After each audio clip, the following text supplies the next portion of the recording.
योगी आदित्यनाथ जी कह रहे हैं भारत पाकिस्तान के बंटवारे का जिम्मेदार मौलाना मोहम्मद अली जौहर थे। जो अंग्रेजों की सरपरस्ती में रहे और देश को बांटने की मंसूबा और साजिश रचते रहे, उन साजिशकर्ताओं में ये जौहर साहब भी थे।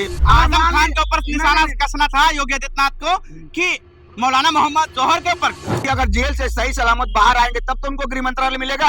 अगर जेल के दीवारों के अंदर ही अगर दम तोड़ देते हैं तो कौन गृह मंत्री, कौन मुख्यमंत्री। मोहम्मद अली जौहर कलम के सिपाही भी थे, क्रांतिकारी भी थे, जो भारत को आजाद कराने में अपना अहम भूमिका निभाए थे। अच्छा, रामपुर के रहने वाले मौलाना मोहम्मद अली जौहर रामपुर के, और रामपुर से उठकर जहाँ पर रामपुर की छुरी मशहूर थी, वहाँ पर अगर कलम मशहूर हो रहा है तो आपको दिक्कत हो रही है क्या? मुस्लिम लीग के साथ तो हिंदू महासभा भी गठबंधन की थी बंगाल के अंदर। अरे हम तो आज भी करते हैं, हम आज भी मुसलमान। अच्छा, आप करें नहीं। तो रासलीला, दूसरा करे तो करके ढीला। रासलीला नहीं, हम करेंगे तो देश के लिए, वो करेंगे तो देश बांटने के लिए। ये भारतीय जनता पार्टी वालों को क्या पता, ये तो कब सावरकर को और कब जो है वो जो गोली मारा था गांधी जी को, और उसको जो है कब मसीहा बनाने लगे गोडसे। ये लोग गोडसे के पूछते हैं। गृह मंत्री आजम खान को बनाने के लिए शिवपाल सिंह ने ऐलान किया। उसके बाद योगी आदित्यनाथ का बयान आता है, जमकर लताड़ते हैं कि उसी व्यक्ति को बनाने जा रहे हैं जिसके मानने वाले आजम खान थे, यानी मौलाना मोहम्मद अली जौहर के। वही जौहर जिन्होंने भारत और पाकिस्तान को अलग करने का अहम भूमिका निभाई थी। यही बात जानने के लिए हम दारुसफा आ गए हैं। कैसे देख रहे हैं? योगी आदित्यनाथ जी कहते हैं कि मौलाना मोहम्मद अली जौहर जो है वो देश का बंटवारे में अहम भूमिका रखे हुए थे। जौहर अली नहीं, जौहर अली जिन्ना जी ने किया था। देश बंटवारे में अहम भूमिका जो रही है जिन्ना जी की। जिन्ना ने किया था। हाँ, लेकिन वो तो मौलाना मोहम्मद अली जौहर कह रहे हैं। वो निकल गया होगा, लेकिन जिन्ना जी का अहम जो रोल था। और जौहर अली तो एक वो रहे, लेकिन जौहर अली का तो नाम हम लोग नहीं पढ़ते। मौलाना मोहम्मद अली जौहर क्या भारत और पाकिस्तान के बंटवारे में अहम भूमिका रखा? देखिए मैटर ये है कि योगी आदित्यनाथ जी का जो बयान आया है और कॉन्फिडेंस के साथ आया है, उस बयान का आशय ये है कि जो अंग्रेजों की सरपरस्ती में रहे और देश को बांटने की मंसूबा और साजिश रचते रहे, उन साजिशकर्ताओं में ये जौहर साहब भी थे। जैसे जिन्ना ने तो खुल के फ्रंटियर होकर फ्रंट लाइन पे आके काम किए कि देश का बंटवारा हो और मुझे जो बंटवारा हो पाकिस्तान का प्रधानमंत्री बनाया जाए।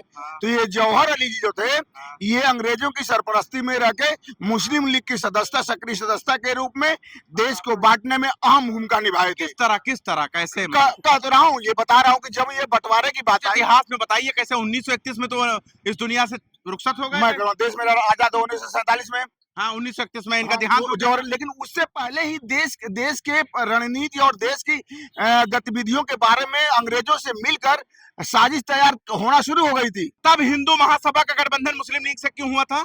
अगर ये भूमिका थी तो, अगर ये भूमिका थी तो क्यों मुस्लिम लीग के साथ हिंदू महासभा ने गठबंधन किया था? सुनिए, वो मुद्दा एक हिंदू मसले पर था। एक हिंदू मसले पर वो मुद्दा था कि जब सारनाथ मंदिर पर लुटेरा अंग्रेजों ने लूटा था, उस मुद्दे पर था हिंदू महासभा और मुस्लिम लीग मिलकर सामंजस्य बनाया। समय पता है अध्यक्ष कौन था?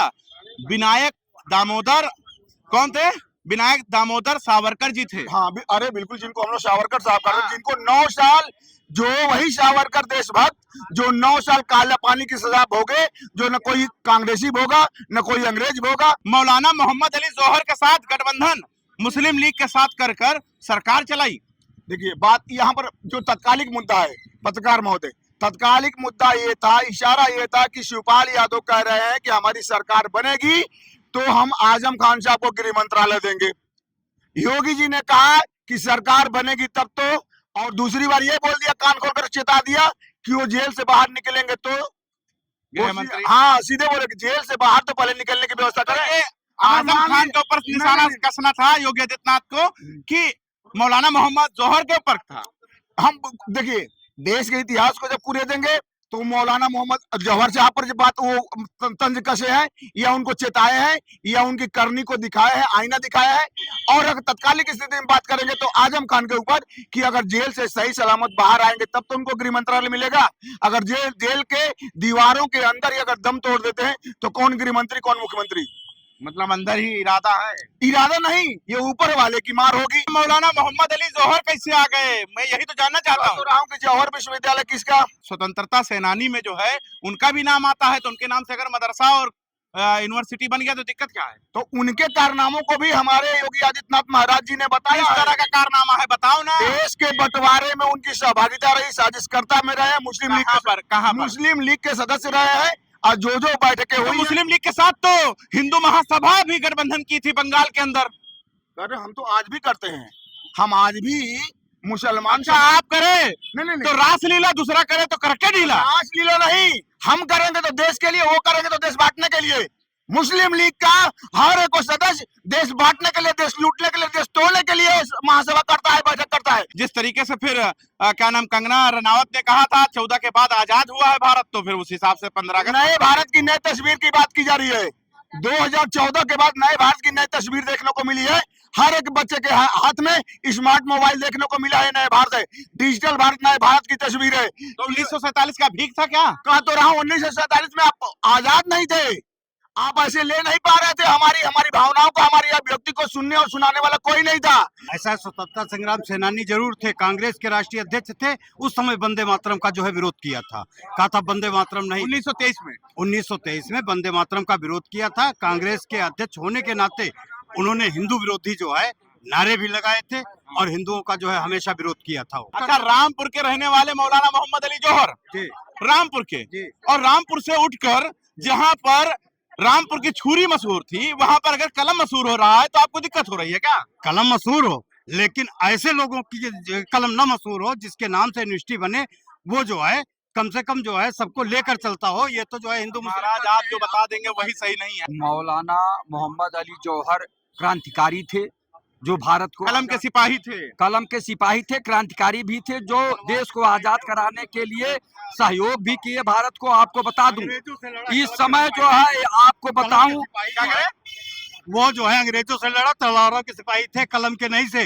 कलम के जो है अब्दुल कलाम जी थे, जो है मिसाइल बनाई। आपको जानकारी होनी आपको नहीं पता है फिर। जी पता है। वो पत्रकारिता के जगत में अपने उर्दू अकादमी जो है, उर्दू भी था, इंग्लिश भी था, उनका दोनों पर पत्रकार थे, संपादक थे, मैं जानता हूँ, विधवत जानता हूँ, इसीलिए तो बता रहा हूँ। कलम के सिपाही वो नहीं थे, कलम के सिपाही नहीं थे, संपादक बने थे और वो कलम के सिपाही। आप देखिए, भारतीय जनता पार्टी वालों का यही काम है। कल भगत सिंह को भी ये लोग कहेंगे, चंद्रशेखर आजाद को भी यही सब कहेंगे भारतीय जनता पार्टी वाले, और महात्मा गांधी जी को भी यही सब कहेंगे। आपको बता दें मंगल पांडे जी को यही सब कहेंगे। ये भारतीय जनता पार्टी वालों की जो बात नहीं मानेगा, उनको ये लोग क्या क्या शब्दों से नवाजेंगे, यही लोग जाने। मैं कहना चाहूंगा कि मोहम्मद अली जौहर कलम के सिपाही भी थे, क्रांतिकारी भी थे, जो भारत को आजाद कराने में अपना अहम भूमिका निभाए थे। वो जो है सभी लोगों के साथ अंग्रेजों से लड़ाई लड़ने का काम किए थे। योगी आदित्यनाथ जी कह रहे हैं भारत पाकिस्तान के बंटवारे का जिम्मेदार मौलाना मोहम्मद अली जौहर थे। मौलाना मोहम्मद अली जौहर नहीं थे। अगर हमारे माननीय मुख्यमंत्री जी को ये जानकारी होती तो उन्होंने कहा कि स्वामी विवेकानंद ने कहा था, तुम मुझे खून दो मैं तुम्हें आजादी दूंगा, तो वही है माननीय मुख्यमंत्री योगी आदित्यनाथ जी की बात करते हैं। सुभाष चंद्र बोस जी ने कहा था, तुम मुझे खून दो मैं तुम्हें आजादी दूंगा। तो ये भारत के लोगों को इतिहास पढ़ना चाहिए। और आपको बता दें, जिन्ना भी लड़ रहे थे, लेकिन जिन्ना जब भारत आजाद होने का समय आया तो 14 अगस्त को ही जिद आ गए कि हमको जो है या तो देश के प्रधानमंत्री बनाइए या तो हमें अगला दूसरा देश दीजिए। तब सारे बड़े बड़े नेता मिलकर बातचीत किए कि किस तरह से भारत को पहले अंग्रेजों से जो है छुटकारा दिलाया जाए। तब जो है इस तरह की बात आई और जिन्ना तब पाकिस्तान बनवाए। ये भारतीय जनता पार्टी वालों को क्या पता, ये तो कब सावरकर को और कब जो है वो जो गोली मारा था गांधी जी को, और उसको जो है कब मसीहा बनाने लगे गोडसे। ये लोग गोडसे के पूछते हैं। जो महात्मा गांधी को सबसे पहले आतंकवादी मारा था उसका नाम था गोडसे, वो और उसको अटल बिहारी वाजपेयी जी कहा करते थे, मैं गोडसे का समर्थन नहीं करता हूं। आज के लोग कहते हैं ना कि ये थाने का मुखबिर है, उसी तरह से उस जमाने में ये लोग जो भारतीय जनता पार्टी वाले बोल रहे हैं, इसमें ज्यादा से ज्यादा लोग अंग्रेजों के मुखबिर थे। हमारे क्रांतिकारी जब प्लान बनाते थे तो ये लोग मुखबिरी करते थे, उन्हें जो है बताने का मुखबिर थे आप लोग, पहले आपके भाजपा- पूर्वज मुखबिर थे। पहले भाजपा की स्थापना कब हुई इनसे ये पूछ लीजिए। 81 में जो है स्थापना हुई, 40 साल में मैं 22 राज्यों में हो गया, और ये जो है मुखबिर बता रहे हैं भाजपा को। खुद के मुखबिर थे, खुद को जो है देश को बंटवारा किया, सब कुछ किया, और इसके बाद अलग दल बना करके और लड़े, समाजवादी पार्टी का निर्माण किया। इनके पूर्वज जो चलते चलते जनसंघ से दिया बाती से चले आए और यहाँ तक पहुँचे हैं, शर्म आनी चाहिए। हिंदू महासभा से शुरुआत हुआ, जनसंघ उस वक्त नहीं था, हिंदू महासभा थी। हिंदू महासभा तो 1925 में आरएसएस बनी, उन्हीं की तो औलादे चले आ रहे हैं गद्दारों के। आपको बता दें, उसी गद्दारों के औलादे आज जो है कहते हैं कि महात्मा गांधी जी जो है देश को आजाद नहीं कराए, सुभाष चंद्र बोस नहीं कराए, भगत सिंह नहीं कराए, चंद्रशेखर आजाद नहीं कराए, मंगल पांडे नहीं कराए, यही लोग तो थे।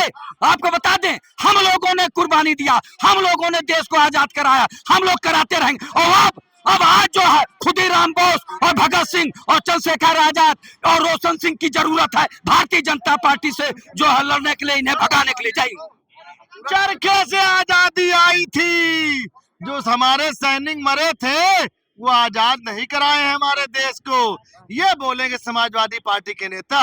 मैं बहुत देर से सुन रहा था महात्मा गांधी की, जब इन्होंने बात किया, देश को हमारे दो भागों में तोड़ दिया महात्मा गांधी ने। ये हमारा खून का रिश्ता पाकिस्तान के साथ में है, हमारे भाई पाकिस्तान में है, हिंदू भाई पाकिस्तान में है, मुसलमान पाकिस्तान में है, बांट दिया महात्मा गांधी ने, बांट दिया।